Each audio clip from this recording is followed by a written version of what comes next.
he had to flee to Korea because the police were fucking... South Korea, I'll take it. Yeah, south. You don't want to go to north. Imagine trying I wouldn't do trains throw there. up a fucking train. But someone there. has, though. No one has thrown up a fucking I'd train. be surprised, mate. No one. It's probably pubes from Queensland. The train culture, honestly, to me, is... So, graffiti to me is broken up into like 3 sections. There's your graphers, then there's like your elite panel graphers, and then there's your more artistic, like legal wall, muralish style graffitiers. To me, the pinnacle of graffiti is when you can throw a piece on a train and it's a fucking amazing piece, but you've done it on a panel. To me, that is probably like the epitome of graffiti. Yeah, I think, yeah. And it's interesting to like, it would be so much harder now, I feel, than it was back in the day. So it's amazing that people still throw up these crazy pieces. I think every era's got its own challenges and that, you know, so they're hard to make comparisons and that sort of stuff. But kudos to anybody that's getting in there and giving it a go, and yeah. And you had a bit of a career in trains. Yeah, absolutely. Is it the rush, or what is it with trains that attracts? What I think, like you said, you know, it's the epitome of graffiti. So, you know, it's meant to be. And then, you know, if you can see something running, or you see even photos of it, you know, in transit or whatever, and that, you know, and people getting in and out of your train or something maybe, and I've had different experiences, but, you know, you get to touch them and that, it's still sticky and all sorts of stuff, you know, and a hanging New out York windows or whatever and stuff, and, you know. Is a New York train still the mecca of, would you say, train riding? Yeah, I don't know about... Yeah, I mean, New York's still the mecca of graffiti and that, you know, like it's just still got that energy and everything and that goes on there and that. You would still call New York I don't know about this, the mecca of train riding and that, you know, like they're still doing them, obviously, which is cool. I imagine the New York train would be like a milestone for a lot of people. I mean, you know, look, if you put it this way, you know, if you're into trains and you like to travel around and do ones everywhere in different cities and all that sort of stuff and that, you know, like New York's definitely one you want to get ticked off the list. And I think anyone that's done New York, you know, that's a pat on the back, you know, and something you could be quite proud of. What do you remember? Any train you can get away with is a good one, but if you can get away with one in New York and that, you know, like, yeah. I actually saw a pretty cool one recently by Juice. I don't know when it was done or whatever and that, you know, but yeah, it was a pretty cracking panel in that in New York and that, and I thought, wow, man, that is pretty cool. If I'd done that, I'd be extremely happy. I'm going to test you here a bit. You're going to have to fucking get in there. Do you remember your first train? Oh, yeah, absolutely. You do remember your first train? You remember? Yeah, you don't Before that, I was testing your memory on everything, but you never forget your first train. You don't forget your first train, mate. How old were you? 15. Yeah, 1987. Do you remember which one it was? Yeah, it was a Folsom. Yeah. And that, as soon as you do your first one, is it like, I have to do the next one? Oh, I can't remember that sort of emotion so much. But yeah, I suppose, yeah, it got pretty addictive.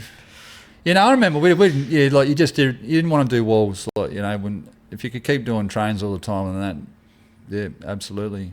But, you know, sort of at the time and that, I think also you sort of think things can be a bit, you know, are a bit harder than they really are or whatever and that, you know, and in hindsight you think you should have done more or whatever and that, you know, but we thought it was pretty sus. And you're trying to gauge, you know, when you can do them and when you can't do them, and maybe when a yard's hot, when it's not hot, and who else may be dabbling and doing trains as well and making a yard hot or whatever and that, you know, and riders want to have their own cooling off periods or whatever in a train yard before you go back and hit it again. And, you know, it's the gamble of when you should hit it and when you shouldn't hit it.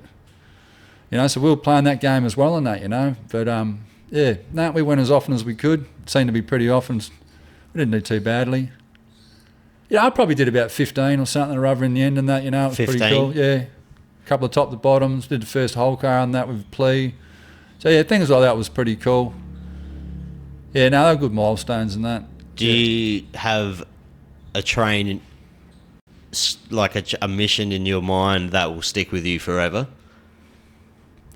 Or one of the most, like the mission where you always remember? Because I was talking, when I was talking to Loco, I was like, I can tell it's not just the painting on the train of the night that you remember. It's the whole lead up to it, the little controversies and issues you had to kind of get over. I just remember different sort of flashes and that. Really, it's weird, in hindsight. I can't remember the full sort of the full intricacies of the night. And it's weird, like even with the whole car and that, I can't remember. Like a couple of glimpses, that's it. You're probably fucking... I can remember before, I can remember afterwards, but actually doing it, just a couple of glimpses, that was it, and we were there for a few hours or whatever going on. It's just on pure adrenaline, though. I think so, Yeah. So, you're just pumping away like that, yeah. But no, I can remember a few cool things and that. One cool night I can remember, and it's weird, like, I don't always get things right, I do leave things out and that. But yeah, I was reminded anyway. It was tense and Sway and myself, and we were doing Adelaide yards, and we'd done these pieces, and I'd started a piece on these other trains down at TJ Wall, which was down towards near the train station on North Terrace, and I did this faux panel. I got halfway through it and we got chased, and Tent said to me that night, he goes, why don't you go and finish your other train? So I did, and that was a pretty cool suggestion, and so I went down outline, finished filling in and outline my other panel as well. So I sort of did 1.5 that night. But so that was a cool sort of night, and that I sort of remember a bit more than most nights.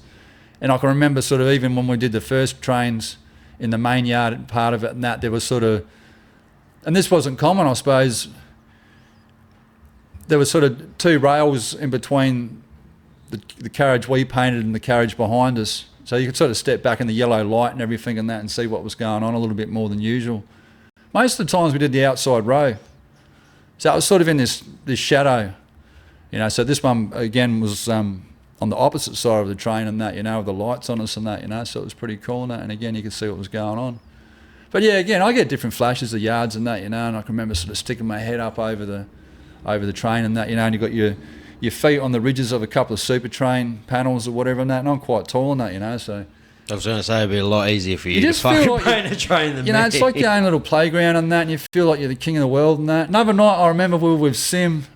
I can't remember what trains we were doing. Sim was often with us, and that USN lad from Smithfield, and he did quite a few panels and good ones.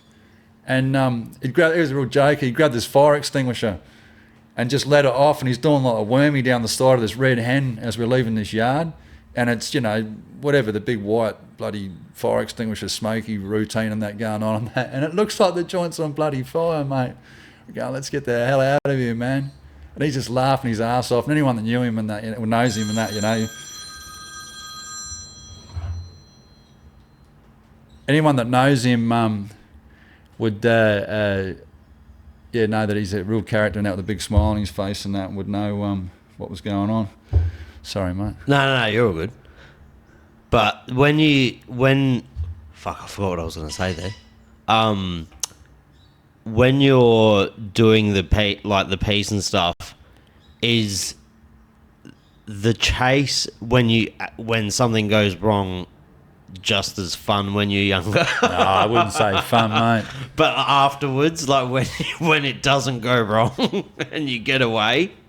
Because I feel like I was pretty lucky, mate. We always got away in that. I remember one of them in that. I'm not going to try and guess what trains we were doing. I was with Chrome, and someone else was with us as well, I reckon.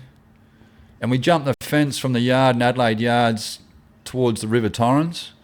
And so we're on like the track that runs along the River Torrens, and we're heading towards North Terrace. And then a cop car came down, its lights on, came down the pathway. So we really had no choice. We weren't going to jump back into the yard. So we just jumped in the river. And we still had paint with us. And I remember we were pulling paint out of our bags and that and floating it out into the River Torrens. And so we're up to the river into our knees, I think, in the reeds and that, just bloody trying to camouflage ourselves. And they hadn't seen us and they kept going on that. And then we got out all sort of wet and... headed up towards North Terrace and had to wait around a bit cold and all the rest of it for the first bus home and that. Because no one ever had cars back then for any of this sort of stuff generally.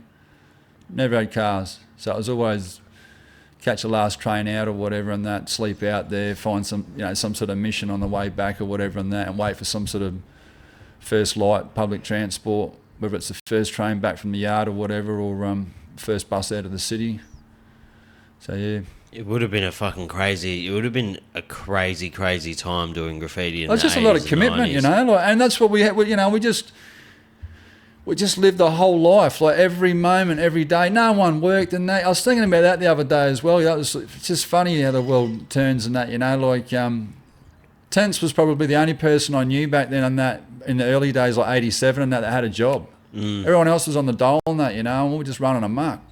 All just meeting up with one another and going racking and that, and going all sorts of missions and that, and you know, and you're drawing your outlines and racking clothes or whatever, and yeah, every day was just living, eating, breathing graffiti, racking markers, racking the ink, going through all the bloody yellow pages and that, researching all the different shops and that, and just hitting every single warehouse, every single floral shop and that might have had like floral spray and all the rest of it. We investigated every sort of coloured spray paint you could find to see whether it worked. Hairspray, sheep spray, shoe spray, any spray. You know, metallic ones, vinyl spray, some were good, some were bad. I was a cage, you know, and we racked these big bloody 350 gram bloody like aquas or something, like Aquarius looking sort of colours they were in that, and the only other ones you could get like that was smaller touch-up ones. And we thought, these are great, you know, these larger cans and that, we'll be able to do a lot more with them. And you got them home and you couldn't even tag with them, they were just fucked. Just water. Yeah. Just like this light green water. And now you can just...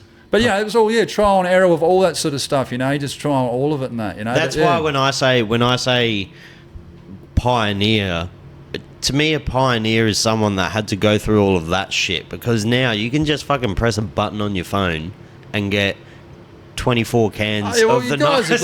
It's just a lot guys have easier. Researched it all on that, you know, and they've made, you know, into a business, and you can just go and buy a bottle or whatever. But that's it, you know. But everyone's buying everything these days as well. We racked all this.